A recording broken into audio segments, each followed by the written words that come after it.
the Nolan and the Ling have spiked up completely na sila yung madalas na pinaprioritize ngayon. Pero para sa Team Falcons, they've added a little bit more ingredients to the dish na hindi natin masyadong nakikita. Yung Brody and of course the Diroth, which were the first 3 picks, which is a pleasant surprise para sa Pilipinas if you think about it, because you don't usually see it as much anymore. Pero sa ngayon, magiging maganda ito para sa Team Falcons. Early game should be under our control and just some really good animations para umpisahan ang ating ikalawang laban ng araw na ito. Another best of 3. The winner gets to stay in the upper bracket and the loser will have to go down the lower. It's Team Falcons Philippines kontra sa Guangzhou Gaming. Maganda yung dalawang pangat dito ni Xing. That's not something that Falcons should give freely. Laking bagay. I mean, it looks very small, but I believe that all of the mid laners out there, yung bagay na nakapagpakat yung dalawang beses. Ito na, the strength of the Guile, Diroth. Wala muna si Gon Freaks. Si Guile muna. Mas recency bias eh. Recency bias. Oh my gosh, nga pala. Ang sakit. Ang para grabe pinauwi agad. Para sa mga hindi pa nakakuha ng mga Street Fighter skin might as well, kunin nyo na yan. Kasi mas madalas na gagamitin yan. Pero si Recall, lumapit na naman na paggamit ng Flicker itong si Ogwen. So that is gonna be a battle spell na hindi naman muna niya mako-consume as of the moment. Kyle, on the other hand, ito na yung babad na plano talagang gawin ni May. As per usual, Guangzhou Gaming is doing the right things with the kits that they have. It is important na medyo pigilan itong isang Ling. Alam natin na may konting advantage naman ng lowland over the Ling in the early stages. And if you recall, MSC 2024 was all about that trade between the Assassin Ling and the Nolan. Nagpapalitan lang. Fanny even being used in that rotation. So, may konting glimpses nung time na yung Falcons kaya huling naka-step up sa international stage with that. And part of the narrative din is paano mo i-contest yung pag-farm ng isang Ling.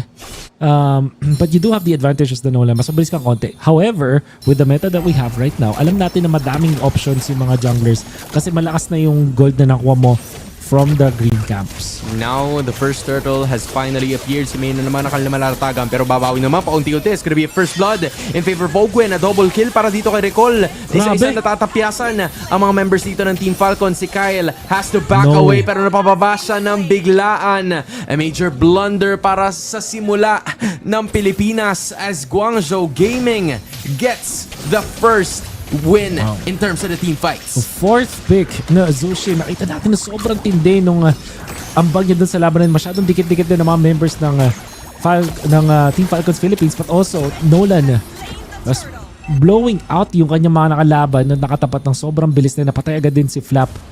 Big misstep coming out from Team Falcons. I'm actually surprised na 600 gold lang inilamang dito ng Guangzhou Gaming after that kind of decisive win sa first turtle fight. But that is still a massive victory in the end.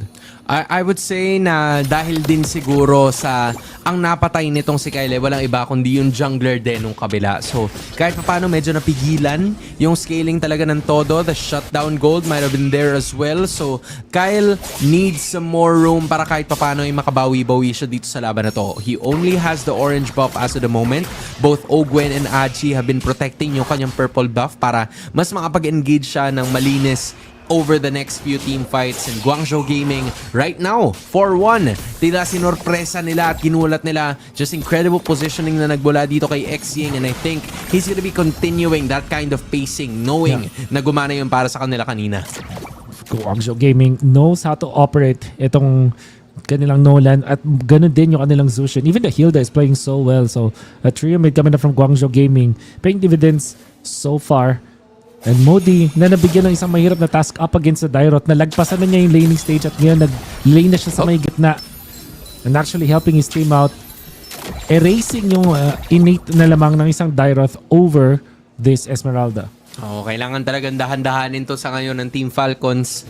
Nabanggit ni Wolf kanina na may kaukulang kalamangan talaga itong si Recall upon the early portions of the game kontra dito kay Kyle, but eventually the damage is gonna be effective pag medyo tumagal na yung ating sagupaan. So Team Falcons, not like the ones that they were doing kanina, medyo mabagal yung laro natin ngayon. They aren't really forcing any sort of engages, pero ito na naman si Sai. Speaking of which, andun na naman si Super Marco. May's gonna be doing the same. Nakapag-flicker na si Super Marco, so that is gonna be another battle spell consume. Naiipit doon sa itaas itong si Ogwen. Parating na rin itong si Xing at tila hindi yata sila naging ready sa sitwasyon, which is gonna be meaning na magkakaroon naman ng extra takedown and Marco might be coming up next at siya ay mabubuhay pa!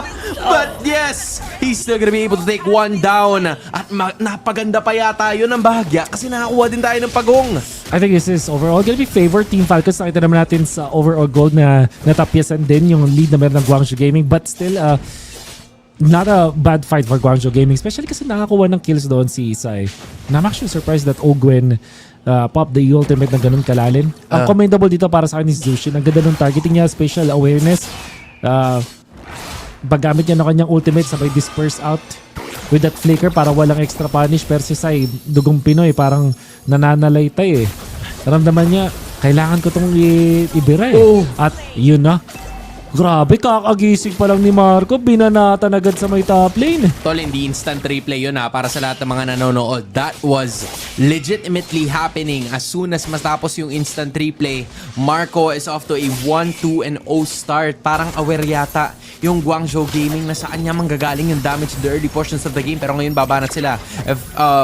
Falling Star Moon is gonna be utilized as well. Andun naman yung Black Shoes pero hindi pa pinapop off ito si Haji. Instant flicker naman ang kanyang gagamitin, forcing May to finally go down. It was an outplay that has worked para sa Team Falcons but not at the loss of a battle spell. Massive blowouts ulit mula dito sa Guangzhou Gaming. Gagamitin din ulit ito kanilang Zushin sa may top lane. I'm actually surprised how often sila umiikot dito sa may top lane. Talagang hindi pinapalaro itong si Brody. Super Marco 1-2-0. Championship Brody. Nakita natin ngayon ay pinapahirapan din sa may top lane. Harith is a very scary hero in this board state para sa Falcons. And the reason why I say that is meron siya kasing way para mabypass yung Ling. Meron siyang pang-kill dun kay Ling, kay Brody kung sakali. Hindi ganun ka one-sided.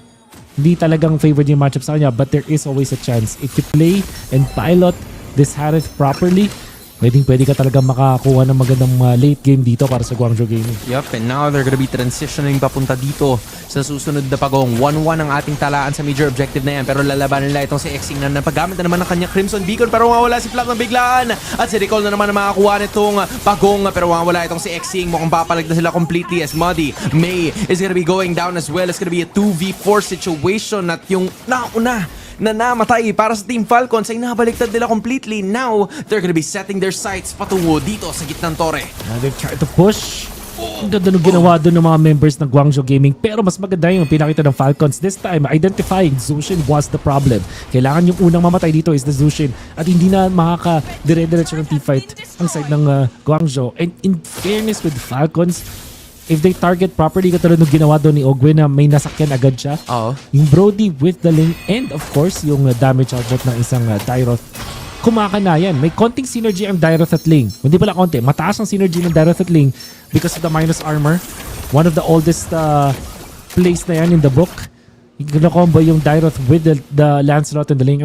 It also was the combo back when nag-champion ang Falcons, then AP Bren ng World Championship. Meron talagang Dyroth plus Assassin doon. Xing, ang kanilang magiging target, parang yun yata ang formula towards success. The flicker is still not present para dito kay Ogwen, kaya mukhang hihintayin muna nila yan sa ngayon. It's gonna be a potential attack mula dito sa Team Falcons pero instead si Flap ang inabangan and he's gonna be the one going down bago lumabas itong pinakaunang pagong Guangzhou Gaming with a lot of surprises in this first match kahit natablado na yung lamang natin pagdating sa gold. Falcons have already recuperated. Kaya kailangan na ngayon ma-utilize itong kanilang Brody. Not sure if magsistick sila sa ganitong playstyle na inaalay talaga nila si Flap.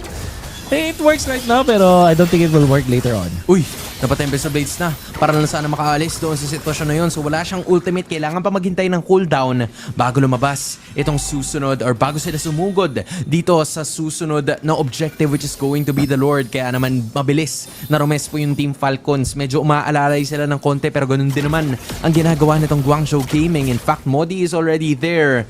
But who is gonna be landing this first major objective towards their side? Fairness with this rotation, malaki lang ganun kabilis.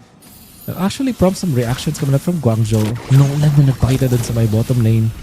Malaking prop to para sa Falcons. Alam natin mabilis maglakad ang sa Nolan, but this is a lot of information being given para sa Falcons.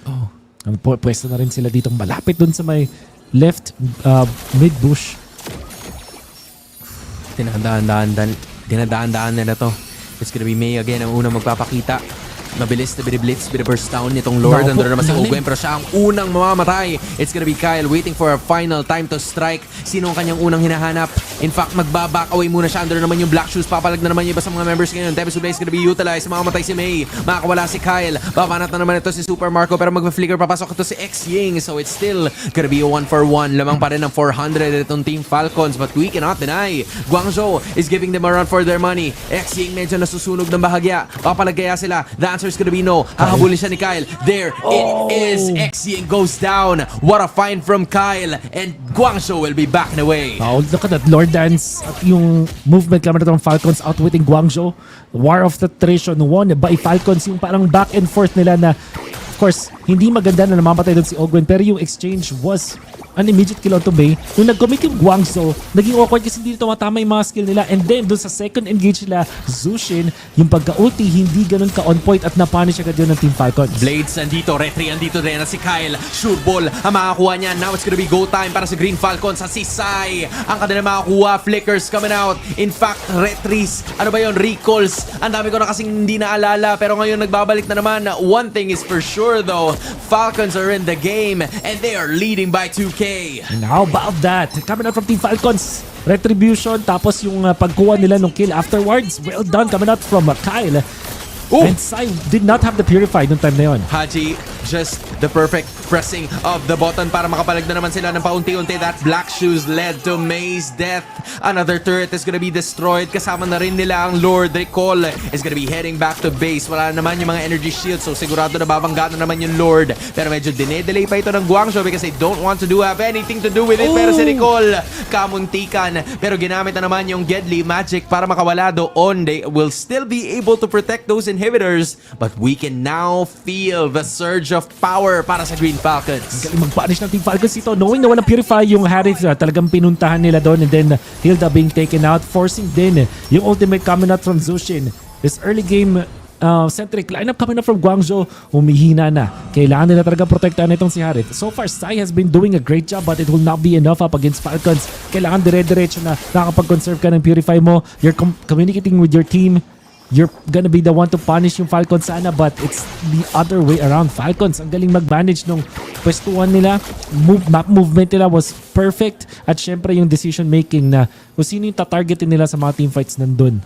I have to say, Hachi has been clutch para dito sa laban na to dahil yung Black Shoes niya nagpapanalo sa kanila, pero may naipit na isa. It's gonna be Modi going down bago mag-umpisa yung labanan para doon sa mga major objectives. Hindi yata nakuha yun ng GZG.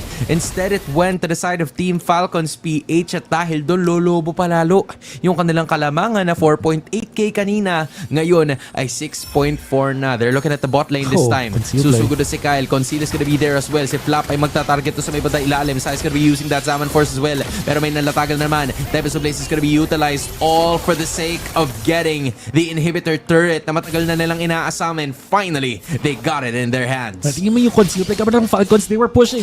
Kadalasan, di mo maisip na gumawa na gano'ng ka-aggressive na mo. But what that achieved is na forcing Zaman Force in an awkward spot. Nakita agad nila kasi yung Harith. Nagkaroon sila ng access dun sa my backlines. All they had to do was to commit one of their battle spell, and kay Ogwen lang yun. At ang naging resulta, nakapag-push sila kasi yung Zaman Force coming out from Sai was in an awkward spot. Falcons really know how to force out some errors wala sa Guangzhou. Those errors have been really crucial mula sa Chinese representatives, Team Falcons. Great finds mula kay Kyle. Namatay siya ng isang beses nung unang 2 minuto ng ating laban. Ever since, it has never happened. 5-1 and 4 para dire-diretso. Ogwen, a lot of great pick-offs para maumpisahan itong laban na to. And in fact, nandun siya sa may bandang likuran. Manggagaling sa River Bush itong kupunan ng GZG as they will be setting their sights para dito sa susunod ng Lord ng laban na ito. Kinakalahati na ng Team Falcons. They're leading 6.9k in terms of gold at magbaback away sila with a minor reset. Sa reset daw para dito sa Guangzhou, much needed. Malayo nga lang yung Nolan. This is Expanding River, so medyo malapit. Pero yung Falcons nakaramdam, nakaamoy. Ipaburst na nila.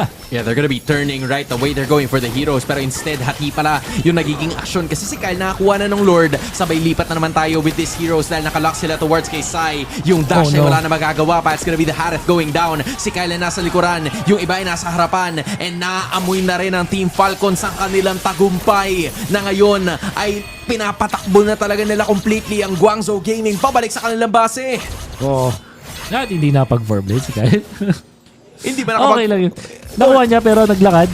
Oo. Pero pang-asar na lang yan dahil mag-push na nga sila dito. Yup, it's still gonna be Oh my A-okay. goodness. Another going down. Modi. Hindi man lang natin naramdaman yung physical or magic defense na meron siya because either way si Recall ay ganun din naman ang magiging kinahihinatnan as Team Falcons Philippines. An ecstatic start sa MSC campaign. And let's